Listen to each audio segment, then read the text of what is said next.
Biomechanics and bottom fillers. Moisturize your conical stump. Hit the nail on the head with your hammer toe. And oh my, what a lovely pair of heel breasts you have, Grandma. The better to talk Tull to you with, my dear.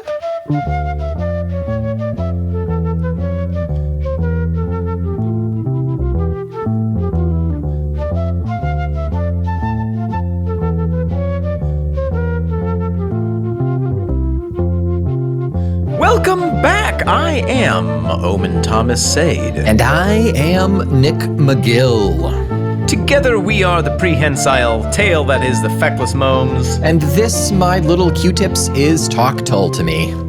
An orthopedic fitting session in the prosthesis lab of prog rock, in which negative pressure Nick and orthosis Omen will measure, mold, and perform complicated myoplasty procedures on each and every track that residual limb rock band Jethro Tull have ever fashioned out of wood and ivory.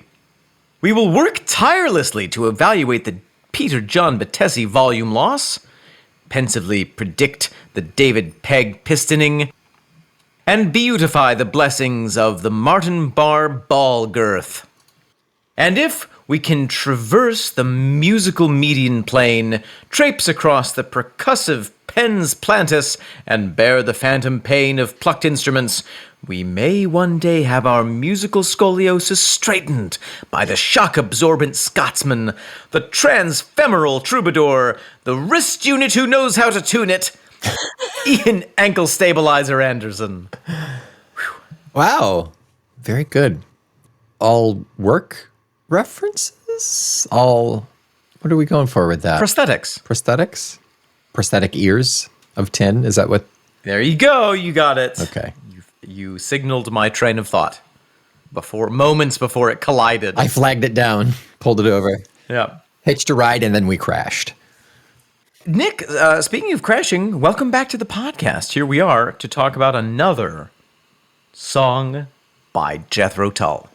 If you haven't figured it out by now, that's what we're doing. That's what we do. We are on track 3 from Rock Island. We're halfway through side 1. And we are on Ears of Tin. I don't have anything to discuss, nothing to tidy up beforehand, but we will have, we'll have a little correspondences in the middle, some notes on the back end. Omen likes the notes on the back end, is what I know. That's the only place I've ever gotten notes. That's it. But now, I mean, we might as well jump in, right? I mean, we've got ourselves a 5-minute song ahead of us.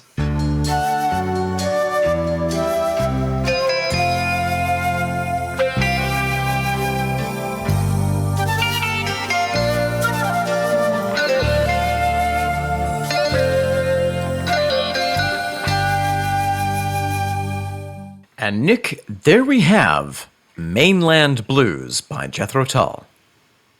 It should be called that, right? Shouldn't it? It could be called that, I think. It works that way. And honestly, if someone were to say that to me, I'd be like, oh, yeah, I do. I know that song.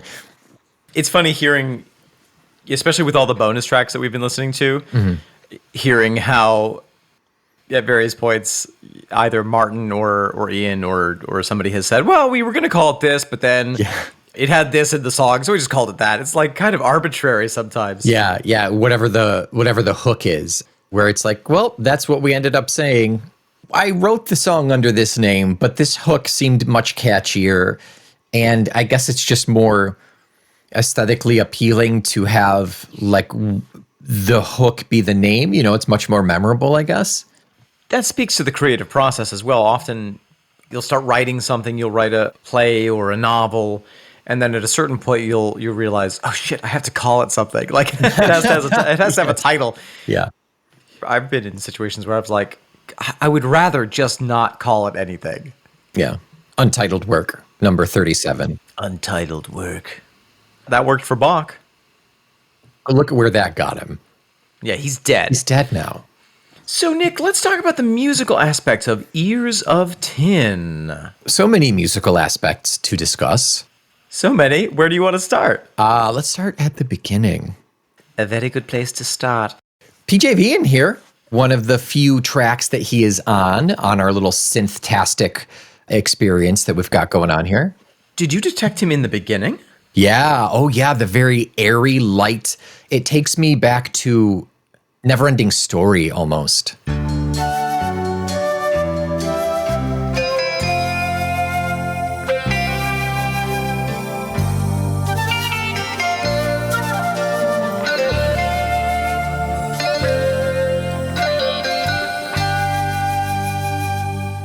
Oh. Bum, bum, bum. Okay. Like a very airy pipe sound. Yeah. Yes. That's cool. It very much reminds me of the soundtrack to Neverending Story. I don't know if you remember that. Yeah. Oh, sure do. I wrote these notes down before, but just this, was it Sunday? I think Sunday, Ray and I watched Neverending Story for the first time in like forever. We watched 1 and 2 Nice. back to back. 1 is excellent, still holds up. 2 is dog shit. Don't bother. As so often happens with sequels. Yeah, every now and then you get a good one, but So yeah, we have PJV, well noted. I totally missed that. Shortly thereafter, we have a wonderful exchange between Mr. David Pegg and Ian on the flute. We have bass flute, bass flute, bass flute, bass flute, bum.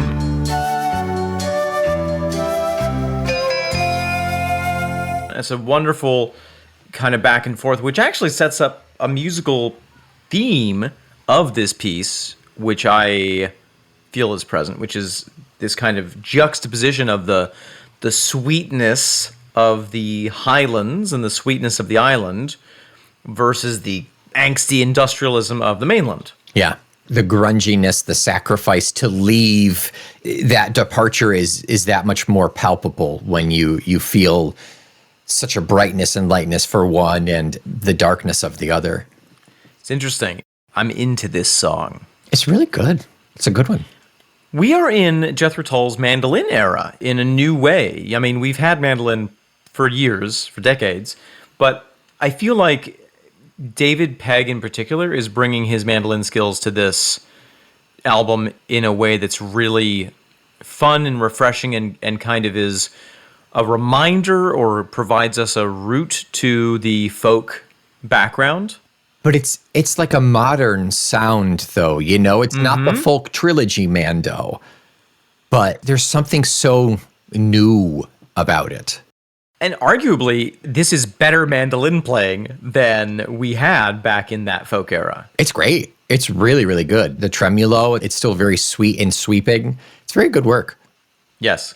In the last hours. It's kind of in the background for the bulk of it, but around 3:30 we really get into, I think it steps forward more prominently there. 3:30 is also where we get another hint of PJV. Yeah, there's a definitive, I'm looking at the waveform now and it's like brick wall and then it stops and then we've got like a little nice little wave here and there and then we get another brick wall. So it's clearly like a bridge area.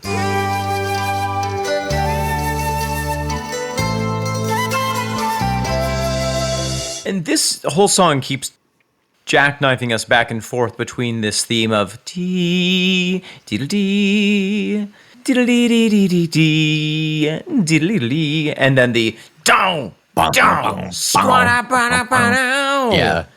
It's so fun. I love the juxtaposition of this song. It's tender and taut.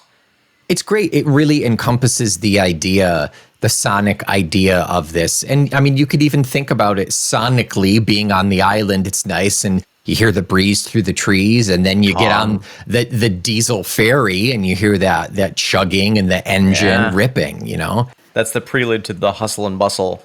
The bustles. Hustling those bustles. Somebody's got to hustle them. Yeah. At 2:20, we have some extremely passionate tambourine playing, no doubt by Mr. Ian Anderson. Yeah.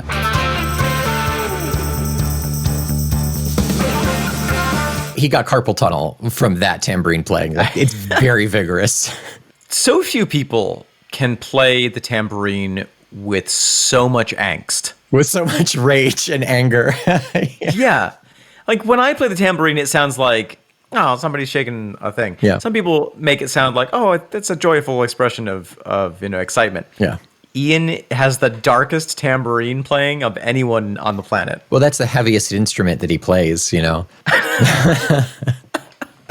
The heaviest metal instrument. A cast iron. A cast iron. His forearm is massive. He looks like Popeye. He's like one of the medieval archers where one Yeah. arm is really small, the other is huge. Oh my God. Speaking of heavy metal, though, I mean, I know we're a little bit beyond the Metallica era, but not that far. I mean, Sure. this still has some heavy. It is leading into heavier sounds. I mean, we've got Catfish and Roots coming up. Oh, yeah. Which both have their fair share. Absolutely. I love being back in the timeline here because it allows us to have a cohesive sense of where we've been and where we're going. Yeah. I got to say, Roots and Rock Island were the ones that I knew the least. Yeah. But after last episode, I was like, you know what? I really want to listen to the rest. And so I listened to the rest of this album a bunch on repeat. And then I was like, you know what? Let's get into Roots. Boy, Roots is a good goddamn album. Yeah. So good. We're going to talk about Yeah, it we'll get there. in 8 to 9 business months. We'll get there. There's a vocal thing that Ian does on the line, "Set my brain to cruise."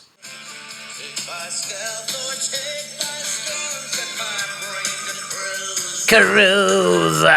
Oh, yeah. We're going to get more and more of that, too.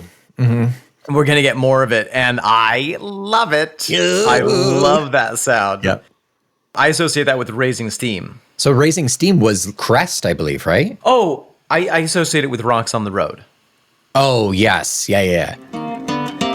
There's a black cat down on the quayside. And that whole Catfish sound. But I love it. It's something fun. It's a new fun thing that Ian is discovering as he's evolving. I love it. It's so much fun. It's so silly. Yeah, we're And weird. kind of on the descent down from the throat issues where now he's starting to be like, okay, what do I have to work with and how am I going to really utilize it? So we're getting these kind of these spoken bits and the gravelly and the playing with it. And one could argue, but one doesn't have to. One could One just agree. needn't. One could agree that that when an artist has to work within limitations, they often end up being much more creative than when they have totally free reign. Look at all the painters, look at Van Gogh, who went through all of his monochromatic phases. Yeah, That was a self-imposed limitation. because he lost an ear, because he cut off his ear. He couldn't hear the rest of the colors. Exactly. He could only paint in blue. Mm-hmm. Look at Django Reinhardt, who had a terrible fire accident as a child, and so his left hand, he only really had 3 fingers. He had his thumb, he had 2 fused fingers, and then he had 1 more. I did not realize that about him. Oh, yeah. And that was part of the reason that he developed that style that was unique, because he was operating with a different set of equipment than everybody else. Yeah, But he still wanted to play the guitar, so he did. he did. He played that guitar. Oh, did he? Speaking of vocal stuff, at 4 minutes and 14 seconds, we have a Another thing we'll get to, yeah. vocal expression. At 3:10 is my favorite part. Yes. Yes. Now call it for me, Martin. Yeah. Yeah. It's funny that we don't have more of that. I know the in-band references, the in the moment, kind of breaking the fourth wall in a way, you know? And, I imagine that there was so much more of that in concert. Yeah, I would like to think so anyway. What did I send you today? I sent you the video from the A tour. Yeah, it was Black Sunday. Black Sunday. Oh my gosh. What a strange. It was very weird. You get the sense in that there's a little bit more because everyone is physically on the stage together. You watch Ian sort of like signal to kind of conduct the rest of the band. Yeah. He gets low. He's in his squats when he's singing and playing. He's got the hammies to back it up, for sure.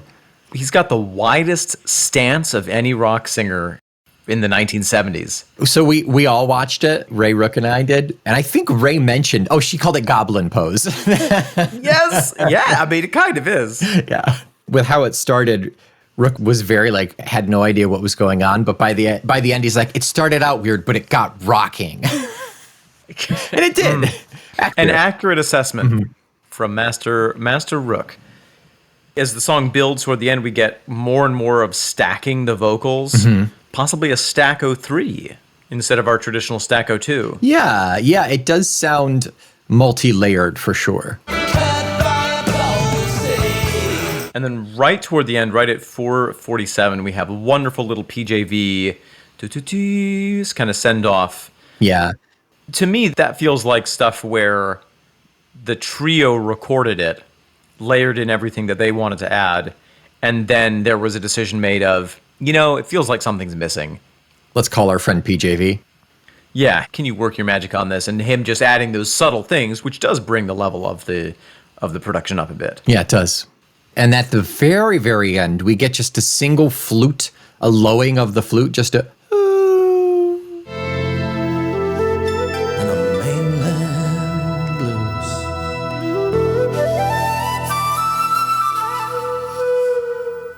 And it reminds me of something, I don't remember what song it was, but we heard it like an album or two ago, where it ended in a couple of those.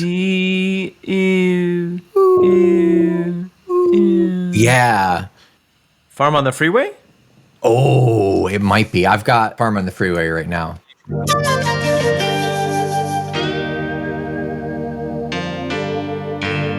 It is Farm on the Freeway. You got it.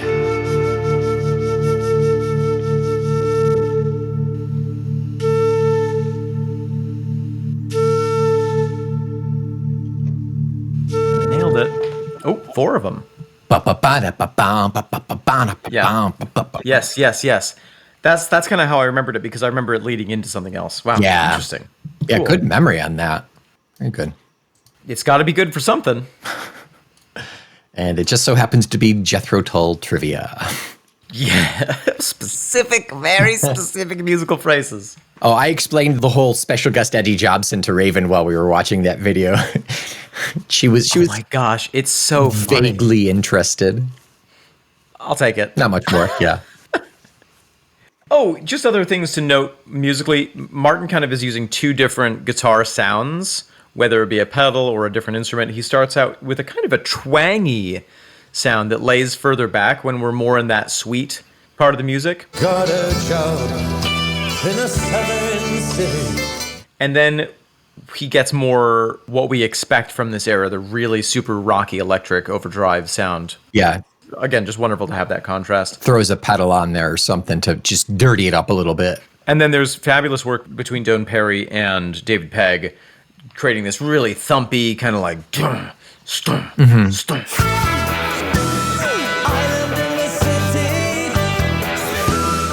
At various points in the more industrial section of this song. Yeah. Yeah, that's a good way to put it. Industrial rock. Yes, angsty industrial rock. As angsty industrial as Jethro Tull gets, I would say. I've heard angstier and more industrial, but not from Tull. Sure. Yeah. I don't know. It's up there. It's certainly up there. So, Nick, if we were, obviously we're going to talk about the lyrics here in a second, but if we were to put this song into one of our pre-made file folders, which file would you put it into? It's definitely a working man song. I think that's topmost category. Yep. But there's also like homeland pride, and there's also like, I think you could get away with saying that there's a love aspect to it as well, whether it's for a lady or for the land itself. Which are, yeah. We could say this is an I Miss Shona song. Yeah. Yeah, having to go off and work the mill, whether it's riding a tour bus or going to work in a mill. Yeah. For instance. Yeah, I think it contains elements of all those. I would put it in the I dislike capitalism, but I participate in it out of necessity folder. Because I live in a capitalistic society. Yeah. Yeah. Yeah. Yeah, I think that works. A couple of folders. Cross-referenced. Yes. Yeah. See capitalism. Oh, I do, Nick. Every I day. can't unsee it, even in my dreams. I was telling one of my workmates about the dwarf pawpaws How thrilling. And they were like, well, what's a pawpaw? And I was like, well, it's this amazing fruit that, has traditionally been part of American society and Native American culture, but it doesn't ship well, it doesn't store well, and so it hasn't ever really been picked up by big chains. So it's sort of an anti-capitalist fruit, which is also how I identify. You also don't ship well, oddly enough. Yeah. I don't ship. I bruise. Bruise so easily. I arrive rotten. Nobody wants you. I get to the market and people are like, ew. They don't even put you in the discount bin. They just chuck you. No, yeah. Nick, welcome to the halftime portion of our show. We normally do things here. So what are the things that we're going to do? We are going to do an email for a new writer inner.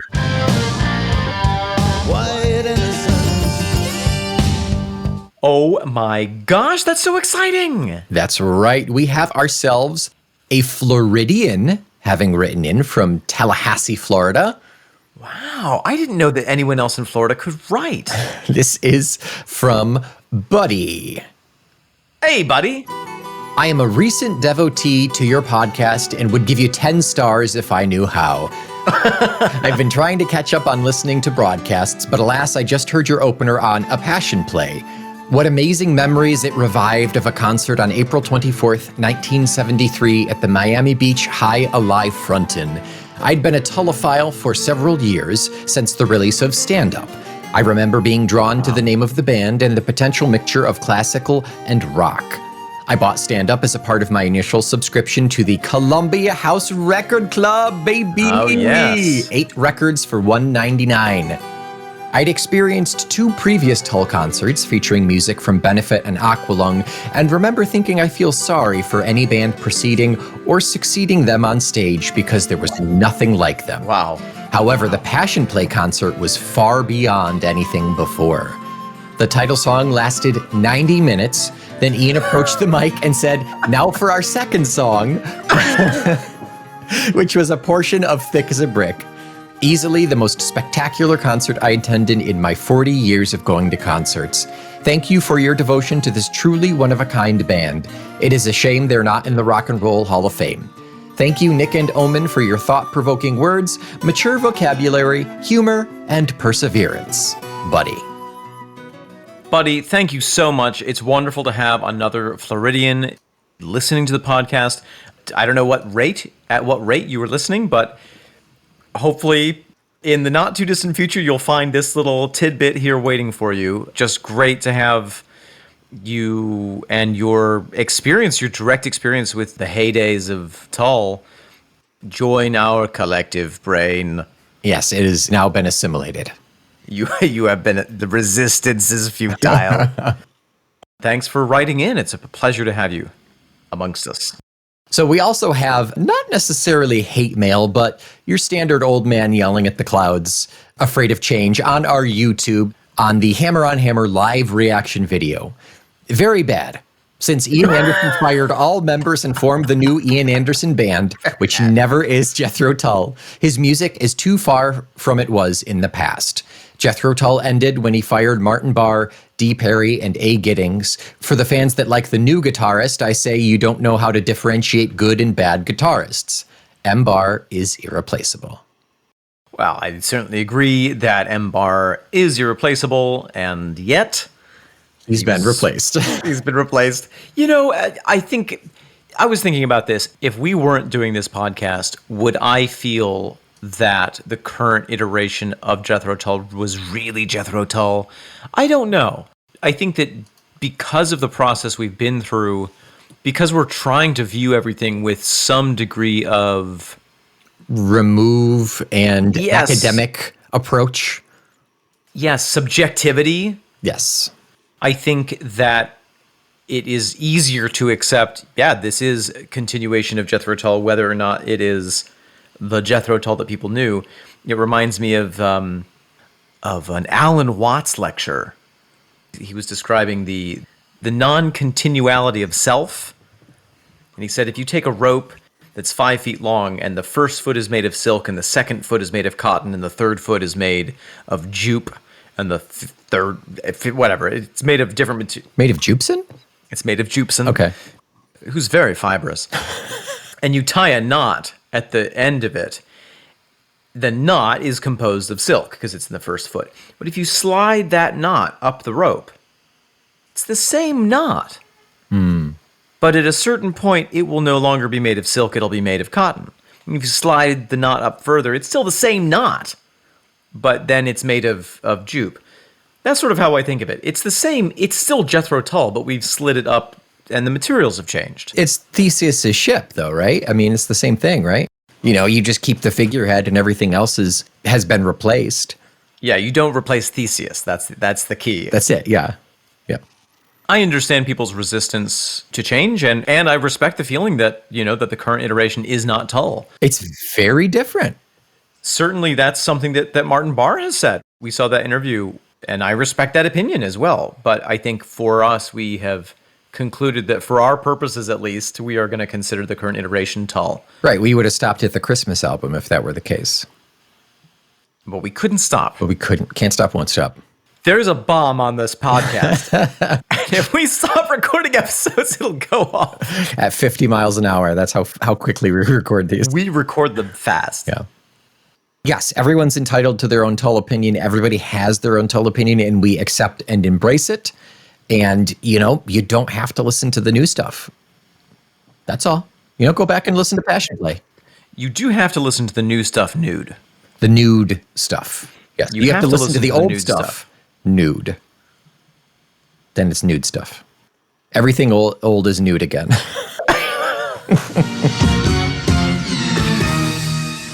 Here we are, Omen. Second half. Let's talk lyrics. Let's flip this pancake. Ears of Tin. Let's start with the title, Nick. Sure. What do you reckon it means to have an ear of tin? So apparently, parentheses, I did some research. Yeah, right. It's apparently it's a turn of phrase that I had not known. Yeah. It's an American turn of phrase, no less. Oh, really? Yeah, that's what I saw, yeah. I think it's fairly kind of, not necessarily antiquated, but it's certainly fallen out of usage at this point. Yeah. But it's basically, if you say someone has an ear of tin for something, they don't have a natural ability for it, they can't appreciate it or understand it, they're tone deaf in a certain sense. Right. Often applied to music. Music or politicians also, I saw references to politicians, okay. Yeah. And you could say that somebody has a tin ear. Right, yeah. My research on the subject pulled up that it used to mean someone who was deaf. It used to imply deafness. Oh. And then it evolved to mean somebody who, as you say, doesn't have the ability to appreciate something, whether it's music or a conversation or something like that. Yeah. Yeah, it kind of reminds me of having two left feet, having a black thumb. Yes. What is black thumb? You kill plants? Yeah. Okay. No, you're a scrivener. Yeah, it's one of those. It's one of those kind of old-timey phrases it's just a colorful way of saying something about somebody. It possibly originates with the listening horn, which was a device. Oh, sure. It was basically a funnel that you would put up to your ear that would allow people who had hearing loss to hear a little bit better, probably not that much better. Right. And they could be made of tin. Yeah, that makes a lot of sense. Yeah. Also when we...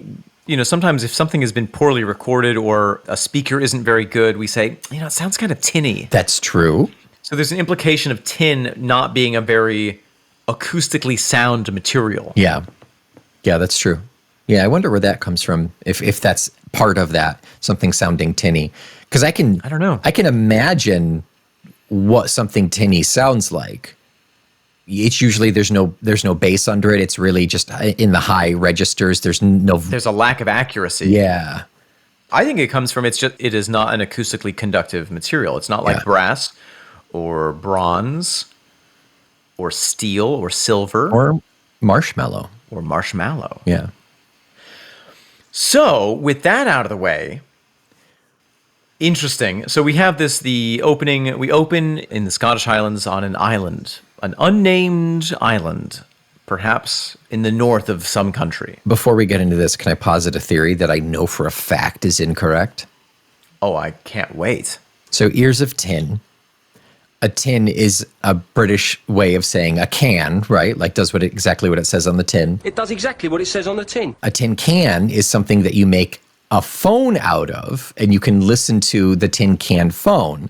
So this is all about tin can phones. Ears of tin. Or is it a play on a tin of ears, where you open up a tin and instead of sardines, it's preserved ears that you eat? That's terrifying. It's just sardine ears. They're so tiny. All right, some unknown island. Some unknown island in the north of some unknown country. In the last hours of a sunset rendezvous, chill breeze against the tide that carries me from you. Ah, In the last hours of a sunset rendezvous, chill breeze against tide that carries me from you. so lovely. We have already a nautical implication. The tide is carrying me away. You have to sail with the tide. This could already be the start to 1,000 different songs. Yeah. It's not the leaving of Liverpool that grieves me, but my darling when I think of you. Liverpool, New York. Yes, famously. Yeah. You know that song, right? I may have heard it. I don't know it off the top of So my head. fare thee Oh, it's that well, one. my Okay. own true love.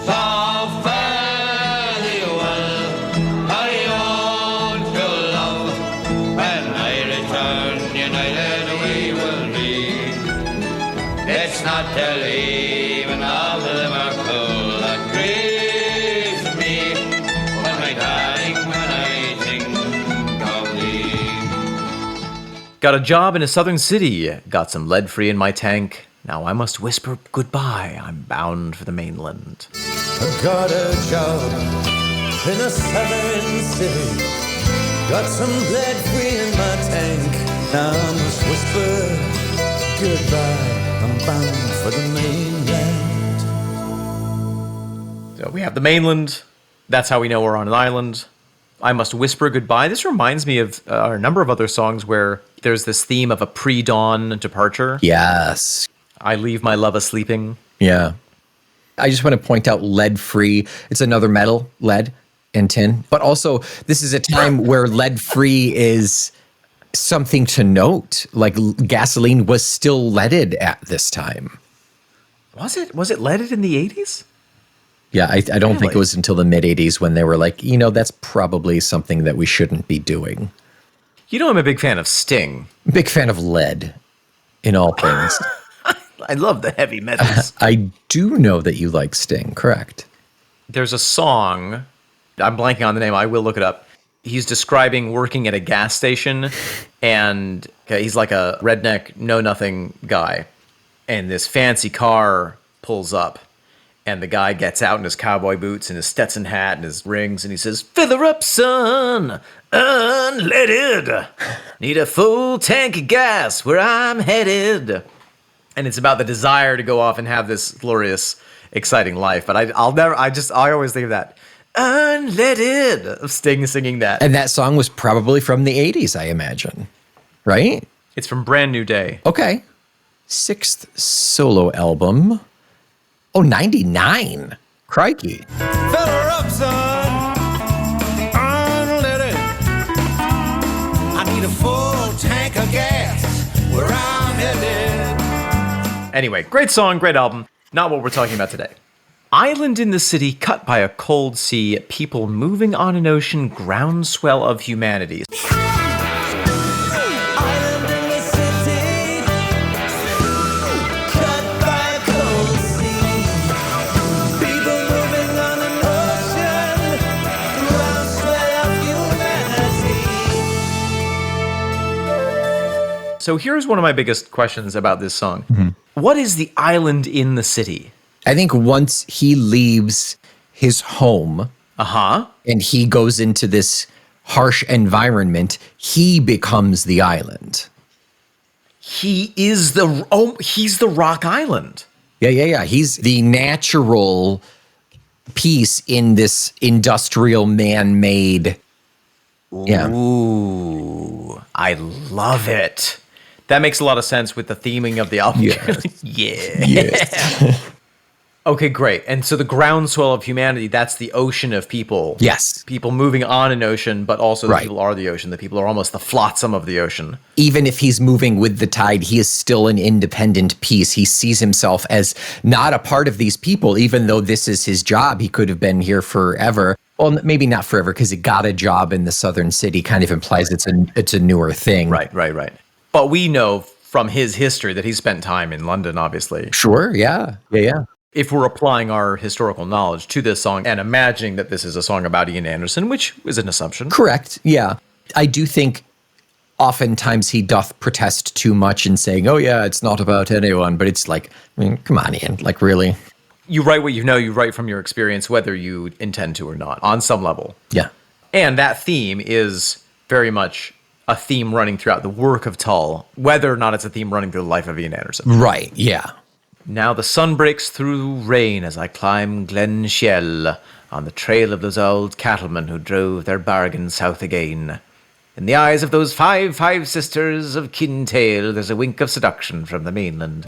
Now the sun breaks through rain as I climb Glen Shield on the trail of those old cattlemen who drove their bargain south again. And in the eyes of those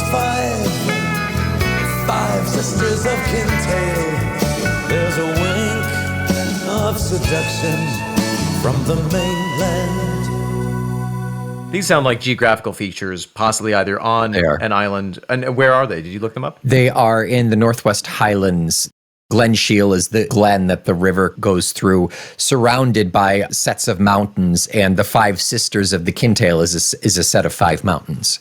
Glen Shiel, not to be confused with Glenister Fermoy Shiel, CMG, born 21st of October 1929, died 29th of September 2008, who was an Australian politician representing the National Party in the Senate of the state of Queensland from 1974 to 1981, and again from 1984 to 1990. He was also an amateur tennis player who competed at the Australian Championships in the 1940s and the 1950s. I'm glad you clarified that. Yeah, I know. We were confused that he would be climbing that Australian politician. As I'm sure many did. So, significantly, Glen Shiel is very close to Skye. If you were going to take the boat from Skye, it is very close to one of the spots where you might alight on the mainland. So it would be a symbol of kind of the gateway to the mainland, or from the mainland. It's seeing the city sign as you're entering the city that you work in, basically. And you would see it from the boat. Yeah. So it would be the wink of seduction, where you know, that feeling of, oh, I don't want to go to town, I don't want to go to the mainland, I don't want to go to London.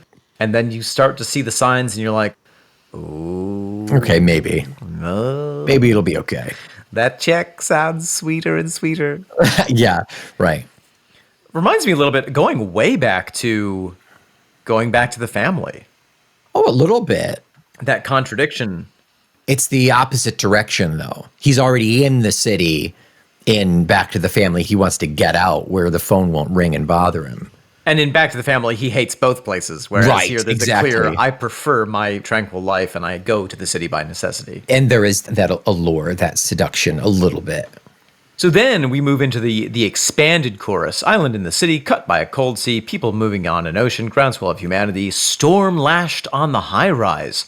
Their words a spray to the wind, blown like silent laughter falling on ears of tin. Storm lashed on the high rise, the words a spray to the wind, blown like silent laughter falling on ears of tin. So here's where that phrase starts to get really interesting, because I feel like there are two possible readings of it, and both of them are probably wrong. Okay, I've got one. What do you got? So one is that he, the Rock Island, is creating this work as a musician, that his uniqueness that he has brought to this city is falling on ears of tin. He feels that he is performing on some level, whatever his job is. He's performing for people who don't get it, who don't appreciate it. It makes me think of the critics. or the people who say, oh, this is an old rock band. Oh, really? Are they still touring? Yeah. Now we're starting to get into the age, we're almost in the 90s, where I think Tull is probably having to fight for relevance a little bit. Oh, sure. Yeah. Yeah. There were a lot of changes that led up to this point. And every band, as they progress through the ages and their sound evolves and their band members evolve, they lose people, they gain people. And every prog rock band, anyone doing something more complicated than 3 chords, is going to have people who are like, oh, it's too complicated, I don't get it.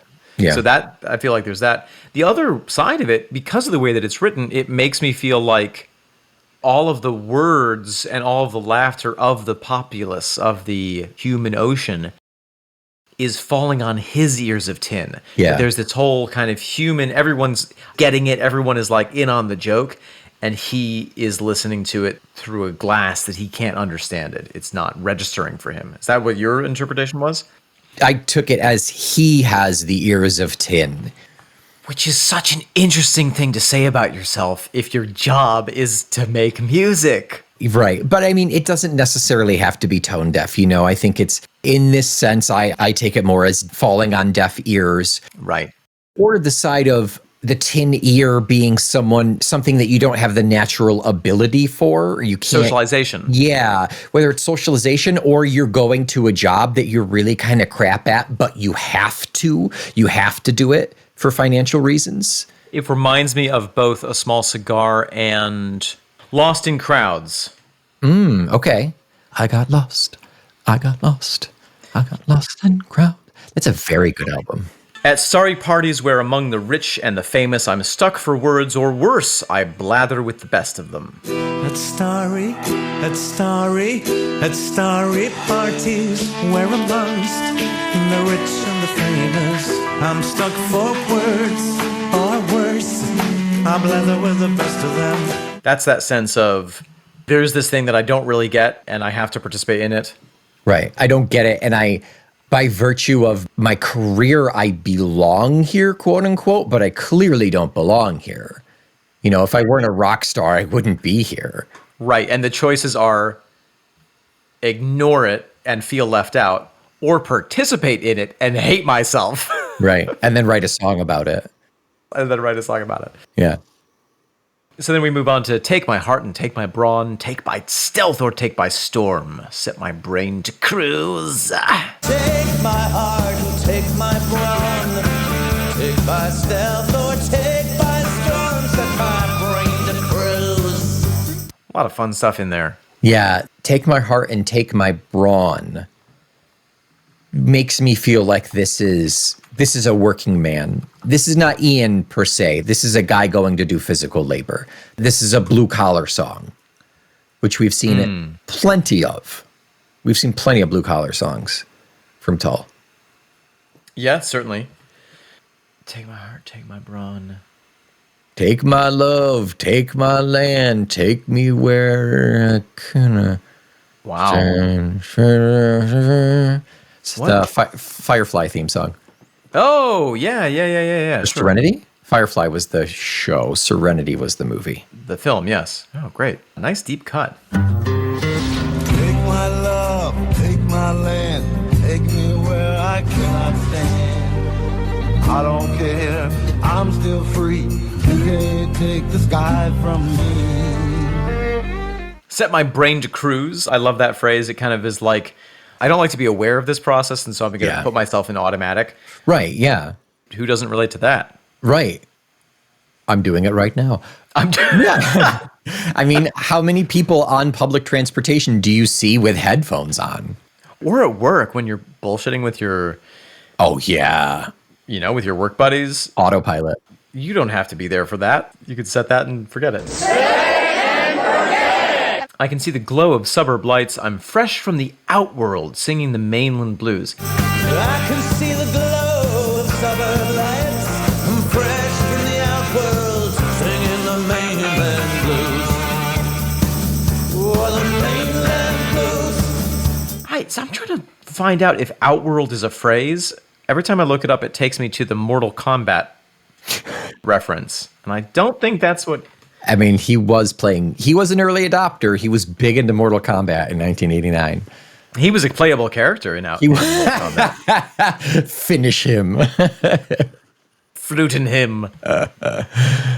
While you looked that up one more time, we were talking about like the autopilot of like shooting the shit with coworkers. Yeah. We were watching the live action Little Mermaid remake the other day. Okay. And Aquafina plays Scuttle, the seagull. Well, she's not a seagull in that one. She's a seabird. There's a new song where she sings, I don't know what the name of it, but she sings about the scuttlebutt, like the rumors, the talk. And I looked up the etymology of scuttlebutt. And it's basically pirates shooting the shit around the water cooler. Oh, that makes sense. Yeah. The butt is the keg, the water keg, and the scuttle is the groove cut out of it that you rest the ladle in.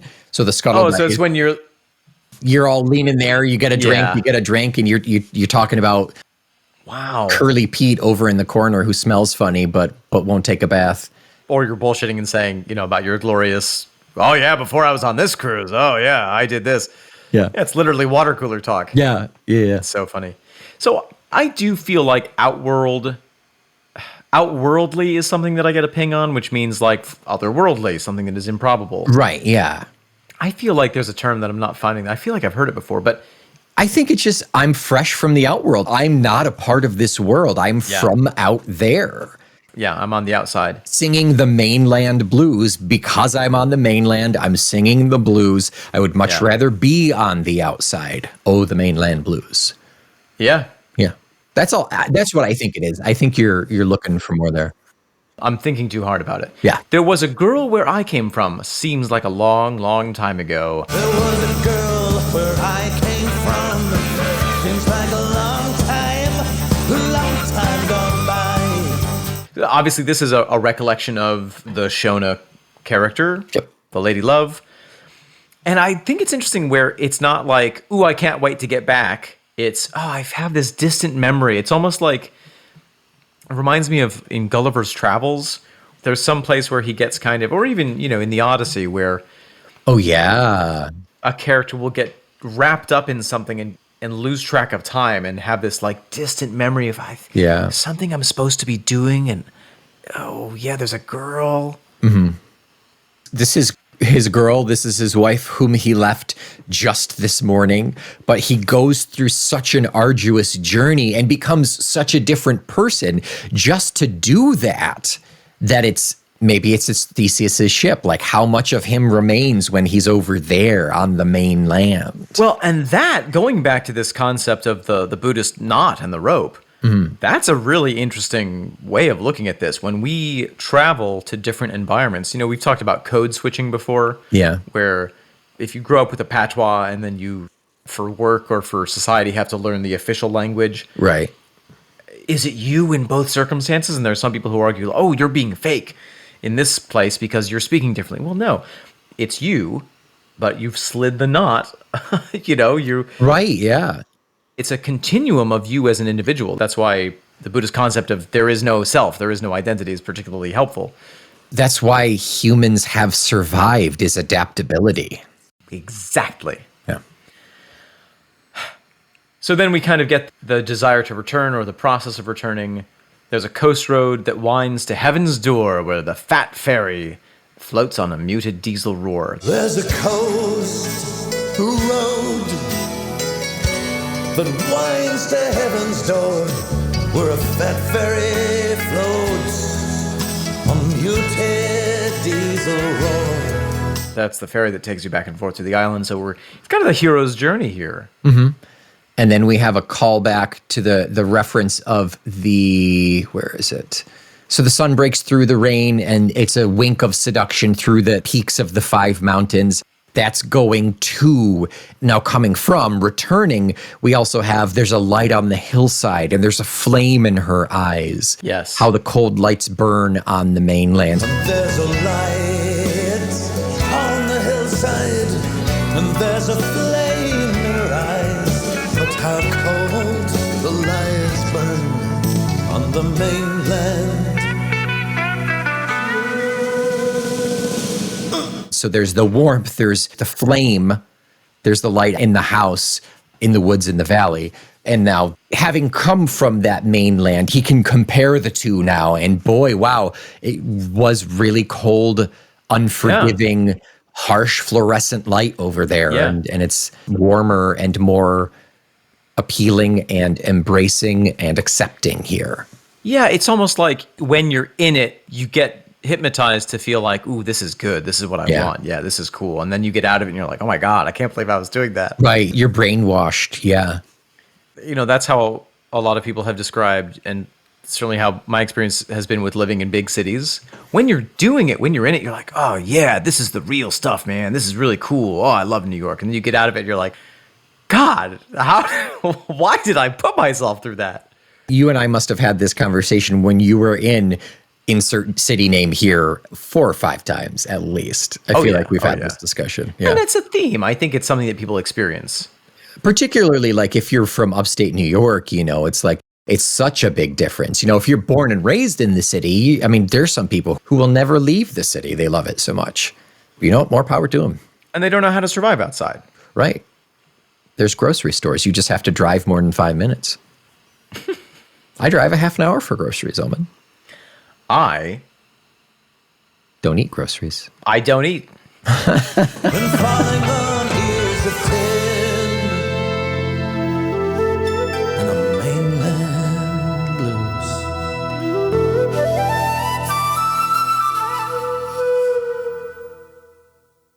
Nick, what are we talking about next week? Well, goodness. Ian drops this one into the category comparing it to Kissing Willie, in fact. Oh. We are on Undressed to Kill.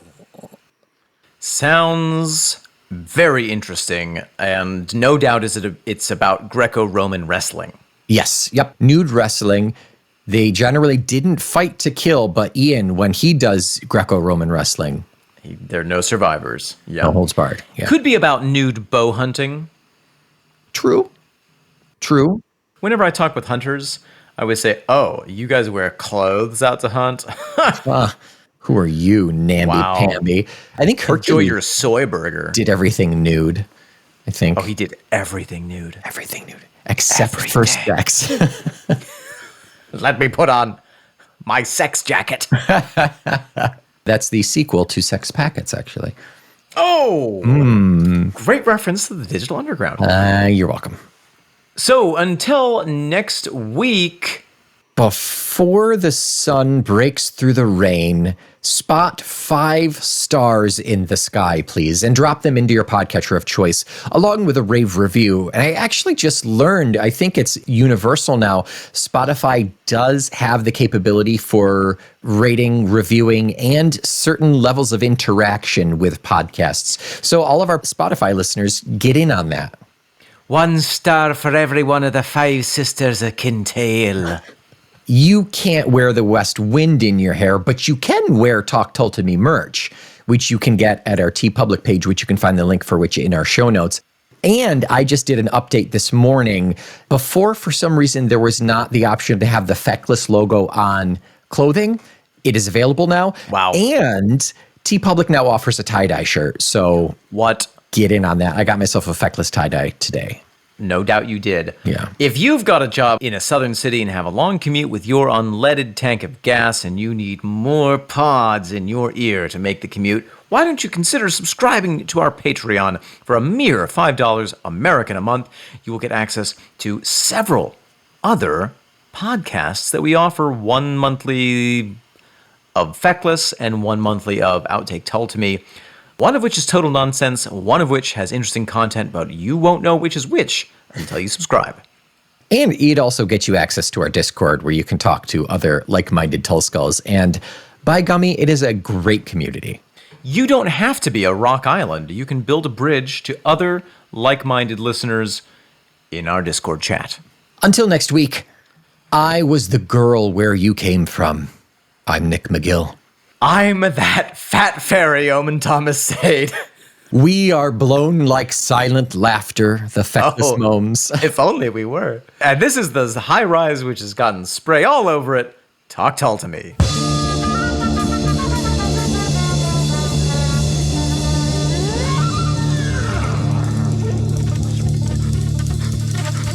You want to come Okay, let's see. Mr. McGuggin, you are Here I am. back in again. I feel Waiting like I just in the waiting saw room. you. Come on in, Mr. Yes. McGuggin. Let's see what's going on here. So I see that you're reporting a pain in below the knee. A pain below the knee. Yes, doctor. Well, you see, when you put in me titanium kneecap, it's been wonderful. Okay, great. I break walnuts over it all the time. Right, you did pay extra for that, and I frankly, did, I I think did. it was a worthy investment. I couldn't agree more. But, you know, now me shin is starting to get a wee twinge in it. I was wondering if you had maybe a stainless steel shin bone that I could get installed here. Absolutely. I was a little concerned about the bone holding up beneath the titanium, but I think stainless steel's great. It's it's medical grade. It'll be great. Yes. Now, the next concern is, however, we got to talk about your foot. I had an idea about me foot, doctor. Okay, tell me. I've always wanted to dance. When I was a wee lad, I went to the house parties and cut a rug, and I looked a damn fool, didn't I? Okay. I had an idea. It's because me feet are flesh. That could be it, sure. If you'd be so willing as to replace me feet with a silver alloy, I'd be able to dance like the Dickens. I'd be the envy of everyone in Killarney. It's not conventional, and you will have to sign a waiver, but I do know a guy. So I think we can work with this. Yeah. Yes, Yeah. I can feel me toes tapping already. The thing is, with this metallic appendage dealer, he does offer bulk discounts. Oh, now you're talking me language. Yeah, if you're looking to get anything else done, I mean, I see you've got the cauliflower ear. We could replace it. I was thinking a new ear might be a wonderful addition to me collection. Okay. You're the metals expert. Correct. I have a list of metals. I am both a doctor and a metallurgist, yes. That's why I come to Metallurgy Plus. It's not covered by me insurance, but it's worth it. Everything's out of pocket, yeah. Brass. Brass. A brass ear. Oh, you want the ear to be brass. Yeah, I think that's good. It's nice. It's very aesthetically pleasing. Yeah. It'll catch the light. It catches the light. Yeah. Now, my buddy from down at the pub, he goes by the name of Lead Ribcage Danny. Yes. I think I can't really tell you anything because of doctor-patient HIPAA going on here, but He's unwell. Terribly unwell. yes, I warned him. I mean, Yes. theoretically, his doctor would have warned him about putting lead in his body. I do like the idea. I was wondering, what about aluminium? For ribcage, yeah, lightweight, very structurally sound. Yeah, I like that. I like that idea. I'd like as well a polonium kidney. Okay, yep, you may glow in the dark, but that's fine. That's fine. It's on the inside, so you'll be okay. And I have a whole list, actually. May I run through it? Yeah, please give me the rundown. Let's see. I wrote it out as if I was writing to Santa Claus. I'd like a palladium nostril. Yes. I'd like a lithium toenail. Okay. Yep. I'd like a sodium eyeball. That sounds painful, but we can do it. And a strontium neck bone. Okay. Magnesium eyebrow. A copper weenus. Yes. And a golden ear canal. And do you know why I want a golden ear canal, Doctor? Why is that? Why would you want a golden ear canal? Because every time I'm in your waiting room, which has been a long period of time in the last 10 years, It's true. You spent a lot of time in there. I listen to Talk Tull to Me, Oh. which your receptioner plays. And the only way it can sound good is through a golden ear canal? Something's got to improve how it sounds. That's my last-ditch effort. You know they're a proud member of the Feckless Homes Audio Network. You know what? That's the discount code. If you buy all of that, if you use that discount code, I can throw in a mercury rectum for free. Where do I sign? Now call it